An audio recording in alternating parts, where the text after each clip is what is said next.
अरविंद जी नमस्ते। श्रीमान जी, मैं अरविंद कुमार, पूर्वा देवरिया, जिला हरदोई, उत्तर प्रदेश से बोल रहा हूँ सर। मेरे पास 3 एकड़ जमीन है। उसमें मैं खेती करता हूँ, गन्ना, सरसों, गेहूँ। तो उसमें मैंने गन्ना बोया है। पहले गन्ना सर बोते थे हम देसी बीज से। अब की मैं देसी जब करते थे सर, तब उसको हमने उसमें बोया, पैदावार होती थी 700-800 प्रति हेक्टेयर कुंटल। अब की मैंने बोया है गन्ना जो, वो सर मैंने वैज्ञानिक विधि से, उसमें मुझे गन्ना की उपज प्राप्त हुई है 2631 कुंटल प्रति हेक्टेयर। कितने साल उसमें से गन्ने का कर रहे हैं अरविंद जी? गन्ने सर कर रहे हैं, करीब हो गया 7-8 साल हो गया हमको लगातार करते अच्छा, हुए। कभी मन नहीं करता है कि गन्ने से बाहर निकल के कुछ और करें? नहीं सर, करते हैं। गेहूं भी करते हैं, आलू भी होता है, सरसों भी करते हैं, सब सर खेती करते हैं। इस बार सरसों का अनुभव कैसा है?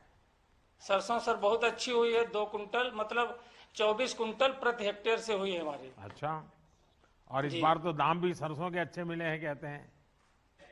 सरसों सर बहुत अच्छे दाम मिले हैं सर। अच्छा अच्छा, अरविंद जी, आप जिस मिल को गन्ना बेचते हैं, जी क्या उस मिल ने इथेनॉल प्लांट लगाया है? क्योंकि हम बराबर आग्रह कर रहे हैं कि गन्ना किसानों को सुरक्षित रखना है, तो सिर्फ चीनी बनाने से काम नहीं चलेगा, सिर्फ गुड़ बनाने से काम नहीं चलेगा, हमें कुछ और करना चाहिए। और इसलिए हम इथेनॉल पर जोर दे रहे हैं, ताकि गन्ना किसान को कभी भी चिंता न रहे।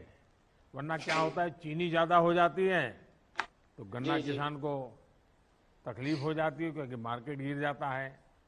जी चीनी जी कम होता है क्योंकि गन्ना कम हुआ तो भी किसान को तकलीफ हो जाती है, और जी इसलिए हम इथेनॉल पे जोर दे रहे हैं। तो जी आपके यहाँ जो गन्ना जहाँ आप देते हैं, वहाँ इथेनॉल जी का कुछ हो रहा है? क्योंकि आपके जी पीछे तो इथेनॉल। बढ़िया सारे चित्र दिख रहे हैं। जी जी इथेनॉल प्लांट सर लगा है यहाँ हरियाणा चीनी मिल। तो इससे हमको लाभ सर ये मिला है, जो इथेनॉल जो बिकता है सरकार खरीद लेती है, उससे पेमेंट जल्दी होता है मिल वालों को, मिल वाले हमको पेमेंट कर देते हैं। उससे हमको बहुत लाभ है सर। हम अपना टाइम से जब पेमेंट मिल जाता है तो हर चीज टाइम से कर लेते हैं। और उससे ये पेट्रोल में मिला के जैसे डाला जाता है, तो उससे पर्यावरण भी शुद्ध रहता है। अच्छा, जब पहले इथेनॉल का प्लांट नहीं था जी और सिर्फ आप गन्ना ले जाते थे, और वो जब चीनी बन करके बिकती थी तो पैसे देते थे, अब क्या जी बदलाव आया है?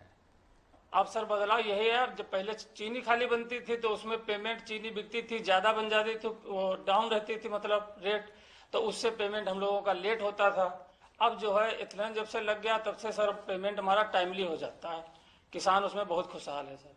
अच्छा अरविंद जी, आपको मालूम है, आप तो युवान है और खेती के काम में लगे हुए हैं, पढ़े लिखे भी हैं।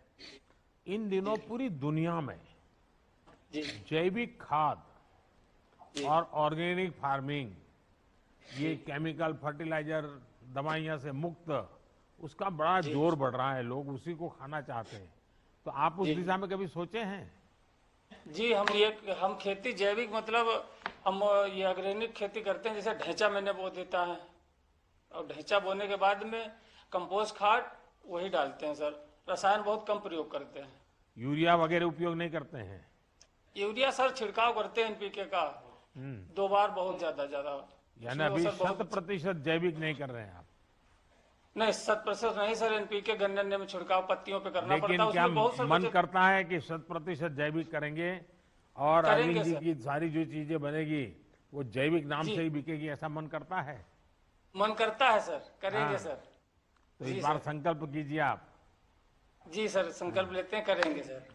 देखिए, इससे बहुत लाभ होगा, बहुत किसानों को लाभ होगा।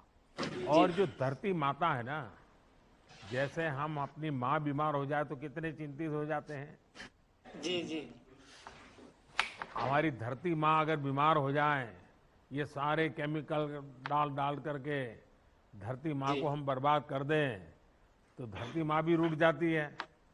जी तो जी धरती माँ की भी रक्षा करनी चाहिए कि नहीं करनी चाहिए? करनी चाहिए तो सर। ये भी हमारी माँ है, और उस जी माँ को हम परेशान करें वो तो कितना उचित होगा। तो आप भी जी किसानों को ये बताइए। मुझे बहुत अच्छा जी लगा आपसे बात कर जी करके, और आप जैसे नौजवान, और वो भी नए नए प्रयोग भी कर रहे हैं और पर्यावरण का भी ध्यान रखते हैं। मेरी आपको, आपके परिवार को बहुत बहुत शुभकामनाएं हैं। और आपको मालूम है सोलार पंप का, क्योंकि उत्तर प्रदेश में तो पानी के स्रोत कई इलाकों में बहुत ज्यादा है, तो डीजल वीजल उपयोग करने की जरूरत नहीं, सोलार पंप से ही आपका काम चल जाएगा। तो वो भी एक पर्यावरण की बहुत बड़ी सेवा होगी। बंजर जमीन में भी हम पानी पहुंचा करके बिना खर्च अच्छी व्यवस्थाएं खड़ी कर सकते हैं। जी तो अरविंद जी, मेरी बहुत शुभकामनाएं आपको। धन्यवाद जी। Thank you sir.